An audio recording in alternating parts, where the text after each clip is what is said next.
Natural hair colour కోసం చూస్తున్నారా? అయితే Anoos henna and black expert వాడండి.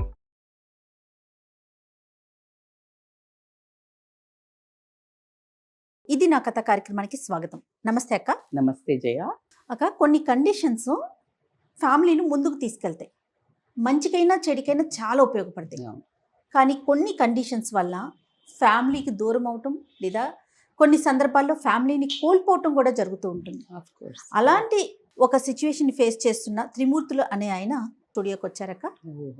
సో ఒకసారి ఆయనతో మాట్లాడేద్దామా? మరి తప్పకుండా. నమస్తే త్రిమూర్తులు గారు. నమస్తే అండి. ఎస్, నాతో పాటు రజిత గారు ఉన్నారు. నమస్తే మేడం. నమస్తే అండి. మీ కథ ఏంటో చెప్పండి. నేను రాజమండ్రి నుంచి వచ్చాను. నా అలాంటి కథ ఏ తండ్రికి ఏ భర్తకి కానీ రాకూడదని ఒక జీవోత్సవంలో బతుకుతున్నటువంటి, అంటే బ్రతుకున్న శవం లాంటితో సమానం, ఇంకా అలాంటి పరిస్థితిలో రావడం జరిగిందండి. కష్టం అని చెప్తూనే ఎవరికి రాకూడదనే దాంట్లో వచ్చారంటేనే మీరు సగము మీ యొక్క దాన్ని జయించినట్టే అనిపిస్తోంది. చెప్పండి మాకు, తద్వారా వ్యూవర్స్ కి కూడా మీ కథ ఏంటో తెలుసుకోవాలి. చిన్న ఉద్యోగం అండి, కాకపోతే ప్రభుత్వ సంస్థ అనుకోండి. నుంచి ఎన్నో కష్టాలు పడ్డాను కాబట్టి ఒక మంచి భార్య అయితే లభించింది. సంతోషం. ఎన్నో రోజుల తర్వాత ఒక మంచి భార్య లభించింది అని చెప్పే ఒక భర్తను వినడం జరుగుతుంది. చాలా అదృష్టవంతులని చెప్పొచ్చు ఈసారికి. నేను చిన్నప్పటి నుంచి కొన్ని కష్టాల వలన నేను ఎదిగాను కాబట్టి కొన్ని కట్టుదిట్టమైనటువంటి ఆంక్షలు చెప్పడం, భార్యకి చెప్పడం, ఇలా కాదు అలా ఆర్భాటాలకు పోకూడదు, మనం కొద్దిగా మధ్యతరగతి కుటుంబం కాబట్టి మనం కొద్దిగా ముందుకు వెళ్ళాలంటే తర్వాత మళ్ళీ పిల్లలు కలిగినా కానీ వాళ్ళకి ఇబ్బంది కలగకూడదు. కొన్ని కండిషన్స్ పెట్టడం వల్ల ఆమె అయితే అర్థం చేసుకుంది. కానీ తర్వాత నాకు ఒక బిడ్డ చాలా కాలానికి కూతురు పుట్టిందండి. అయితే ఎప్పటికప్పుడు భార్యకి చెప్పినట్టుగానే బిడ్డను కూడా అదే విధంగా నేను చెప్పడం, నువ్వు మొబైల్లో ఎక్కువగా ఉండడం కానీ, తర్వాత ఫ్రెండ్స్ తో ఎక్కువగా స్పెండ్ చేయడం కానీ, లేదంటే విహారయాత్రలని పార్టీలని వెళ్ళిపోవడం కానీ చెయ్యొద్దు.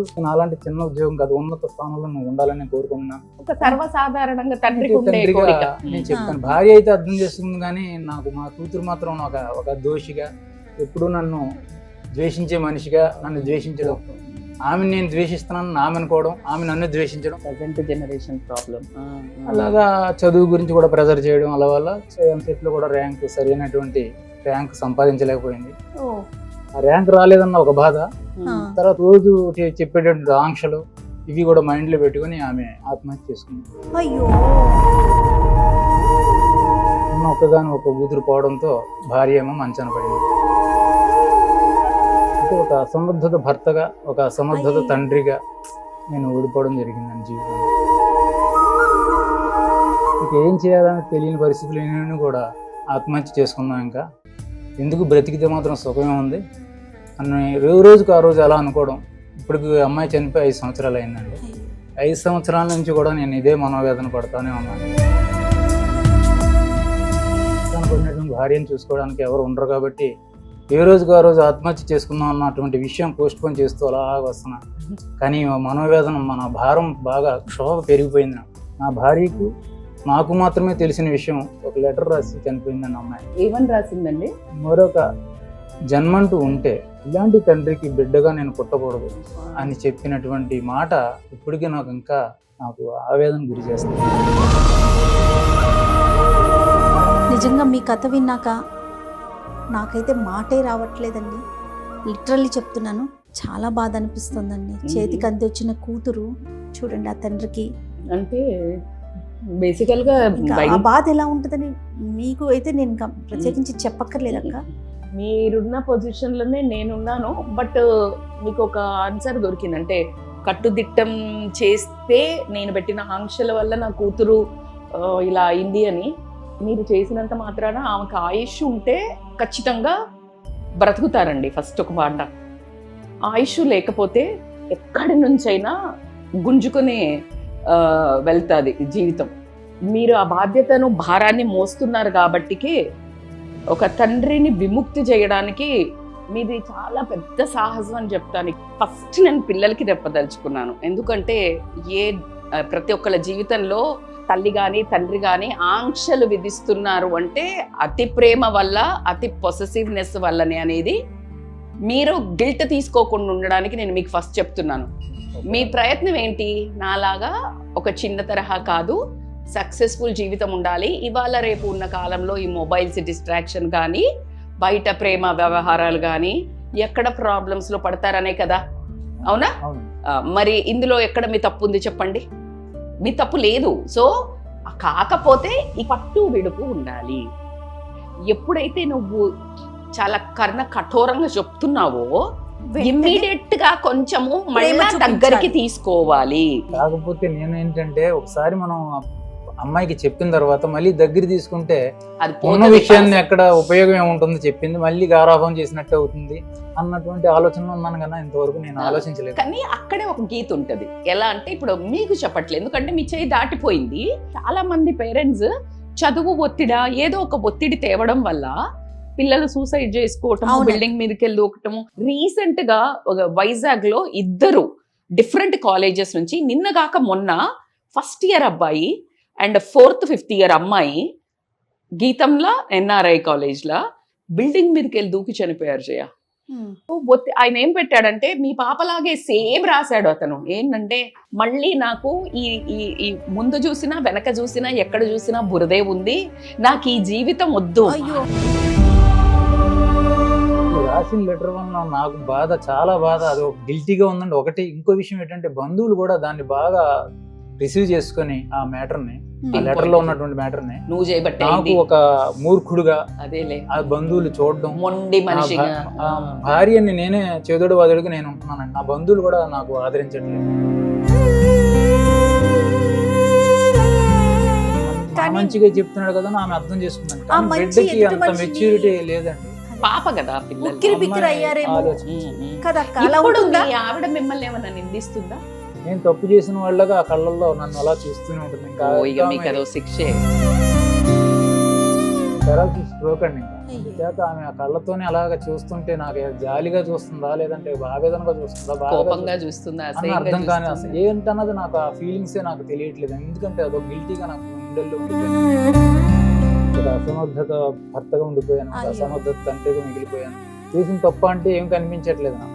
కానీ అందరూ బాగుండాలి, మన కుటుంబం కూడా బాగుండాలి, నా యొక్క చిన్న ఉద్యోగం కాకుండా నా బిడ్డ ఒక ఉన్నత స్థానంలో ఉండాలి, అది కళ్ళారా చూడాలి. మీరు పడిన కష్టాల్లో పిల్ల పడకూడదు అని అనుకున్నాను. అలాగే తల్లి కూడా సంతోషిస్తుంది అనుకున్నాను. ఈరోజు తల్లి కూడా ఒక నిందితుడిగానే చూస్తుంది. ఆమె కూడా ఒక్కతే పాప అండి. నేనైతే అర్థం చేసుకున్నాను, బిడ్డను కూడా నువ్వు అలాగా వేధించావు, ఆ వేదన తట్టుకోలేక చనిపోయింది. నువ్వు బతికితే ఏంటి, నేను బతికితే ఏంటి, ఉంటే ఏంటి, పోతే ఏంటి. నా దౌర్భాగ్యం అండి. నేనైతే ఖచ్చితంగా మీరు ఏ పొజిషన్ లో ఉన్నారో అది అంటే చాలా రిగ్రెట్. అంటే మీరు జీవితంలో గిల్ట్ తో బతుకుతున్నారు అనేది అర్థమైంది. అది మిమ్మల్ని దహించి వేస్తోందని కూడా అర్థమవుతోంది. 8 సంవత్సరాలు ఉందండి సర్వీస్. ఇంకా నాకు ఇప్పుడు ఉద్యోగి కూడా అసమర్థుడిని అయిపోయాను. ఎందుకంటే పూర్తి చేయవలసినటువంటి ఆ 8 సంవత్సరాల సర్వీస్ అవి కూడా నాకు అవసరం లేదని చెప్పి భార్యను ఎవరు చూసుకుంటారు, ఈవిని ఎవరు చూసుకుంటారు, ఒకవైపు బంధువులు కూడా ఆదరణ లేదు, ఈమెమైపోతుందో అని చెప్పి ఎలాగా తప్పు చేశాను, కూతురుని ఎలాగా దక్కించుకోలేను, ఇంకా పోయింది. ఇంకా భార్యను కూడా దూరం చేసుకుంటే ఇంకా ఏంటని చెప్పి నేను జీవోత్సవంలా బతుకుతూ. లేదండి, మీకు సగం ప్రక్షాళన జరిగింది. ఎందుకంటే భార్యకి సర్వీస్ చేస్తున్నారు కాబట్టి ఖచ్చితంగా మీరు ఏదైతే నిందను మీరు మోస్తున్నారో అది ఒక తరహాగా కొంచెము మీరు క్లీన్ చేసుకుంటున్నారు. మీరు ఎక్కువగా తప్పు అంటే మీరు ఏ లెవెల్లో తనను ఆంక్షలు విధించారు, ఎంత స్ట్రిక్ట్ గా కరుకుగా పదజాలం ఏం వాడారు, అవన్నీ మీకే తెలుసు. ఖచ్చితంగా అర్థమవుతుంది ఆ అమ్మాయి హర్ట్ అయింది. అంటే పదజాలాలు కూడా చాలా మంది తండ్రులను మనము వింటుంటాము, ట్రస్ట్ చెయ్యరు. అంటే బయటికి వెళ్తున్నాం అంటే ఎవరితో తిరుగుతున్నాం ఇలా మాట్లాడే వాళ్ళు తల్లిదండ్రులు కూడా ఉన్నారు. ఎందుకంటే నా దగ్గరికి కౌన్సిలింగ్ అయ్యయ్యో భలే ఉన్నారు మీరు చాలా. అందుకనే నెవర్ డిస్ట్రస్ట్ పిల్లల్ని. తండ్రి అనే పొజిషన్ ప్రపంచంలో ఒక అండ ఏంటంటే ఏ మగాడు కానీ బయటికి వెళ్ళి సతాయించినప్పుడు ధైర్యంగా నా తండ్రి దగ్గరకు వచ్చి చెప్పాలి అని అంత ఫ్రీడమ్ తండ్రి. అందుకే అసలు బేసికల్ గా తల్లి కటువుగా ఉండాలి కానీ తండ్రి క్లోజ్ గా ఉంటాడు. సో మీరేంటంటే ఒక లిమిట్ దాటే ఆంక్షలు గురి చేశారు అని అర్థమవుతోంది. అది మీరు కూడా ఒప్పుకుంటున్నారు కదా. ఆమె కూడా సెన్సిటివ్. ఈ చిన్న మాటలే ఆమెకి ఏంటంటే సహించలేకపోయిందండి. ఏమి తప్పు చేయలేని దానికి ఇలాగంటున్నాడు, ఏం తప్పు చేస్తే ఇంకెలాంటి పరిస్థితి వస్తుందో అని చెప్పి ఆమె మనసులో ఏం పెట్టుకుందో నాకు తెలియదు. అంటే అదే ఇప్పుడు తప్పు చెయ్యకూడదు అని చెప్పడానికి ఒక కేర్ఫుల్ నాన్న అట్లా చెప్పడం వేరు. తప్పు చేస్తే మీరు స్ట్రిక్ట్ గా పెట్టాల్సి ఉండే. అట్లా ఎందుకు అంత భయం, అంత ఎందుకు ఉండగలిగారు? ఎందుకనంటే ఇప్పుడు మీరు టీవీలో అది చూసాను ఏదో చెప్పారు చూసారు, అలాంటి విషయాలే నేను కూడా విన్నాం.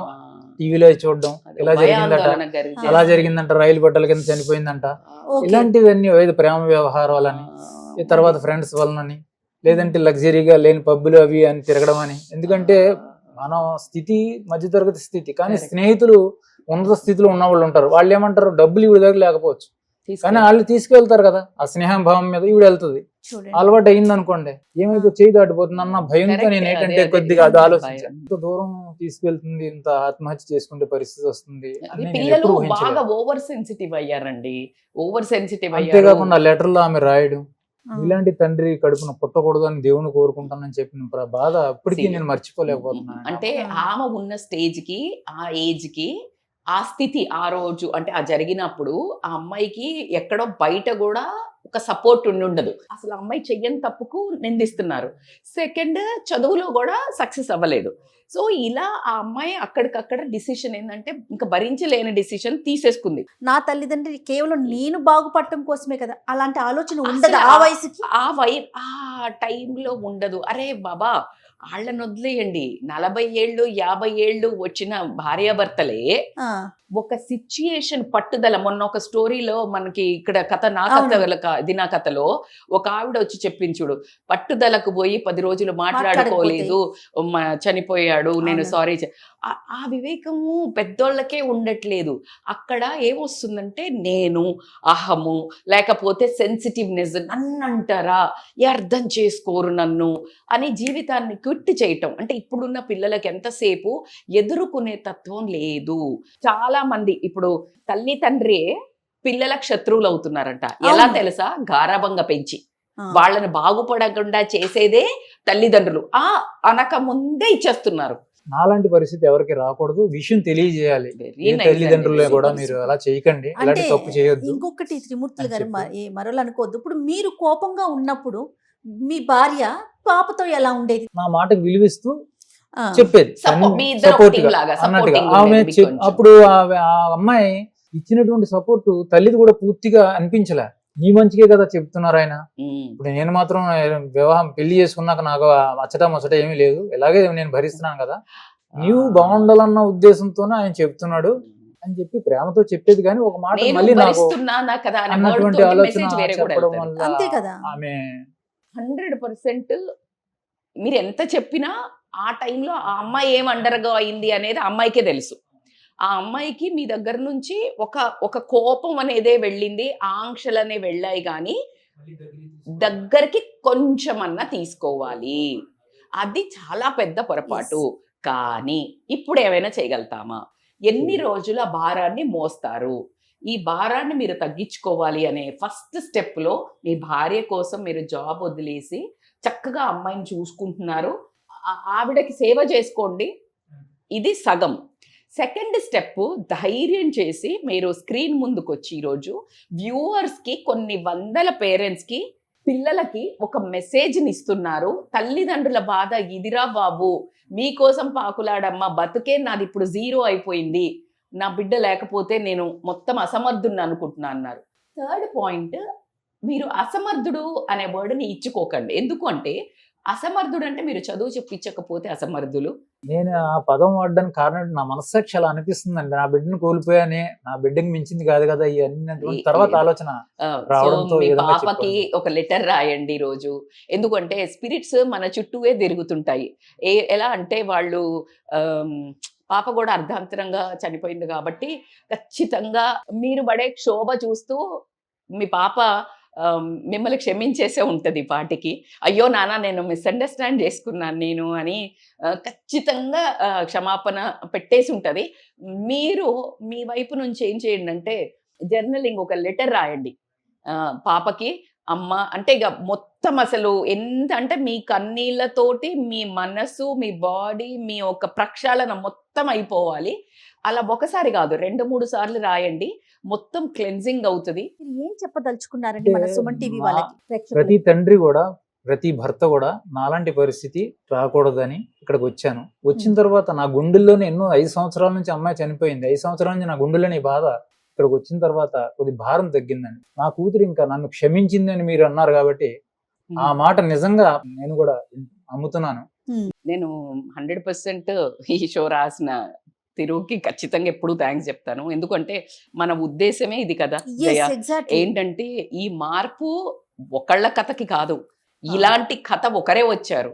రిలేట్ అయ్యే వాళ్ళు, రెజోనేట్ అయ్యే వాళ్ళు కొన్ని వందలలో ఉన్నారు. పిల్లల్ని కోల్పోయిన వాళ్ళు ఫిజికల్ గా, మనసు పరంగా దూరం అవుతున్న పిల్లలు చాలా మంది ఉన్నారు. తల్లిదండ్రుల మీద కోపంతో, కక్షతోటి, రెబల్ గా, అంటే శత్రువులాగా తల్లిదండ్రులను చూస్తున్న వాళ్ళు. అండ్ తల్లిదండ్రులు కూడా వీళ్ళను నేను చెప్పింది వినాలి అనే అంటే ఒక లిమిట్ దాటి అది నా ప్రాపర్టీ అని ఫీల్ అయిపోతున్నారు. మొత్తం అంటే కమాండ్ చేయొచ్చు. వీళ్ళు పూర్తిగా మీరు అన్నట్టు నా ప్రాపర్టీ Yes. అంటే రూలింగ్ లోకి వెళ్తున్నారు. మనము రూలింగ్ కి రాజులం కాదు, మనము ఇది కాదు. పిల్లలతో కనెక్షన్ ఇక్కడి నుంచి ఇక్కడికి, మనం పైన లేము. సో ఆ ఒక్క పదాన్ని అర్థం చేసుకొని ఫస్ట్ మీరు ఇక్కడికి వచ్చి నాకు అంటే నేను చాలా గుండెల్లో భయంకరమైన పెయిన్ పెట్టుకుని ధైర్య సాహసాలతో ఒక్కొక్క రోజు షూట్కి వస్తున్నప్పుడు నాతో నేను యుద్ధం చేసి ఇక్కడికి వస్తాను. కానీ ఆ యుద్ధం చేసి ఇక్కడికి వచ్చినప్పుడు జయ నాకు ఆత్మసంతృప్తి వచ్చిందని ఎప్పుడైతే చెప్తారో నా విజయం అది. ఇద్దరికి మెసేజ్ చెప్పదలుచుకున్నాను జయ. డెఫినెట్ గా పేరెంట్స్ కి రిలాక్స్, భూమి మీదకి వచ్చారు, ఏదో ఒకటి చేస్తారు, బతుకుతారు. 4 పూటల తిండి సంపాదించుకునేంత తెలివి దమ్ము నేర్పించండి. ఇంతే చదవాలి, ఇలా చదవాలి, మా అక్క కొడుకు కంటే బాగా చదవాలి, మా అన్న కూతురు కంటే బాగా చదవాలి, వాళ్ళకి ఇన్ని మార్కులు వచ్చాయి తెలుసా అని పిచ్చి పట్టినట్టు పిచ్చి కంపారిజన్లు చేయకండి. ప్రాపర్టీ కాదు, ఎంత చదివితే వాడికి ఎంత కెపాసిటీ ఉంటే అంతే చదువుతాడు. ప్రతి ఒక్కడు ఐఏఎస్ ఆఫీసర్ అవ్వడు, ప్రతి ఒక్కడు డాక్టర్ అవ్వడు, ప్రతి ఒక్కడు ఇంజనీర్ అవ్వడు. అన్ని తరహాల బ్రతుకుతున్నాము. అదొక్కటి బుద్ధిలో పెట్టుకోండి. నా పిల్లలు బాగుండాలి కదా అనుకోవడంలో తప్పు లేదు, బలవంతంగా బాగు చేసుకోవాలి లే. ఆ చెట్టు ఎంత పెరగాలి, దాని ప్రతి చెట్టును తీసుకొచ్చి బ్యాంబూ లాగా పెరుగు అని వాళ్ళు నీళ్లు పోస్తే పెరుగుతుంది ఏంటి?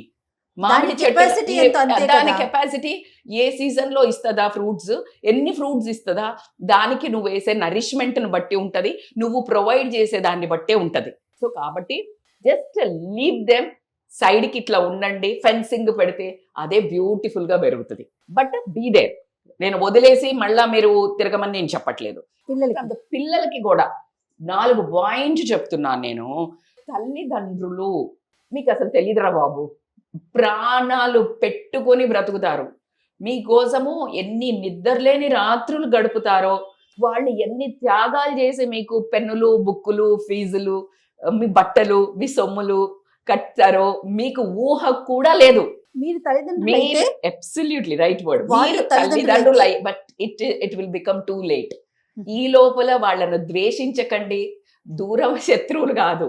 ప్రపంచంలో ఎవరైనా వాళ్ళకంటే అత్యద్భుతంగా ఎదగాలి అని కోరుకునే నిస్వార్థమైన ప్రేమ ఎవరైనా ఉంటే అది ఓన్లీ తల్లిదండ్రులే. కానీ మీకు అర్హత లేదు మీ జీవితాలను ఎండ్ చేసుకునేది, లేదు చెత్త అలవాట్లకు బానిస అయ్యేది. డ్రగ్స్ అనో, ఫ్రెండ్స్ అనో, తాగుడనో, ఇలాంటి వాటికి ఎడిక్ట్ అవ్వడం అనేది సొల్యూషన్ కాదు. రాంగ్ సాంగత్యంకి వెళ్ళొద్దనే ఉద్దేశంతో తల్లిదండ్రులు భయపడి ఎక్కువ ప్రొటెక్షన్ అయిపోతున్నారు. సో కాబట్టి మీరు ఒక తప్పు చెయ్యము అనే భరోసా కల్పించండి భయ అమ్మ నాన్నకి. వాళ్ళెందుకు అంత మొండిగా బిహేవ్ చేస్తారు? ఫుల్ ట్రాక్ ఇవ్వండి, లాక్ ఓపెన్ పెట్టండి, ఎక్కడ పోయినా లొకేషన్ పంపించండి, నీ ఫ్రెండ్స్ తోటి ఓపెన్ వీడియో కాల్ మాట్లాడండి. ఎందుకు భయం? వాళ్ళ నమ్మక కాదురా బాబు. ప్రపంచంలో జరుగుతున్న అమానుషాలకి భయపడి మరీ ఫోర్స్ చేస్తున్నారు. తల్లిదండ్రులను అర్థం చేసుకోండి, వాళ్ళకి నమ్మకాన్ని కల్పించండి. మీరు కూడా తల్లిదండ్రులు పిల్లల్ని నమ్మండి. నాలాంటి పరిస్థితి ఎవరికి రాకూడదు అన్నటువంటి ఆలోచనతో వచ్చాను. కానీ సరైనటువంటి ప్రోగ్రామ్ కి సరైన ప్లేస్ కి వచ్చాను నేను అనుకున్నాను. థ్యాంక్ యూ సో మచ్ అండి. అందుకే ఆవిడ నా సీట్ లో కూర్చోబెట్టాం మేము. కష్టమైనా కూడా లాక్కొచ్చి మరి కూర్చోబెట్టాను. చాలా బాగా చెప్పారు. ఎనీహౌ త్రిమూర్తులు గారు ధైర్యంగా ఉండండి, మీ భార్యను చూసుకోండి చక్కగా. అన్నట్లుగా అన్ని సిద్ధాంతాలని నమ్మాలి, దాంతో పాటు సిద్ధాంతాన్ని నమ్మాల్సిందే, ఆప్షనే లేదు. మీ కథ చాలా మందికి ఇన్స్పైరింగ్ గా ఉండాలని చెప్పి మనస్ఫూర్తిగా కోరుకుంటున్నామండి. థ్యాంక్ యూ సో మచ్ త్రిమూర్తులు గారు. థ్యాంక్ యూ అక్క, థ్యాంక్ యూ సో మచ్. చాలా మంచి విషయాలు చెప్పారు, అటు పేరెంట్స్కి కానీ ఇటు పిల్లలకి కానీ. Thank you. ఇంకో కథలో మళ్ళీ కలుసుకుందాం. నమస్తే అక్క. Thank you Jaya.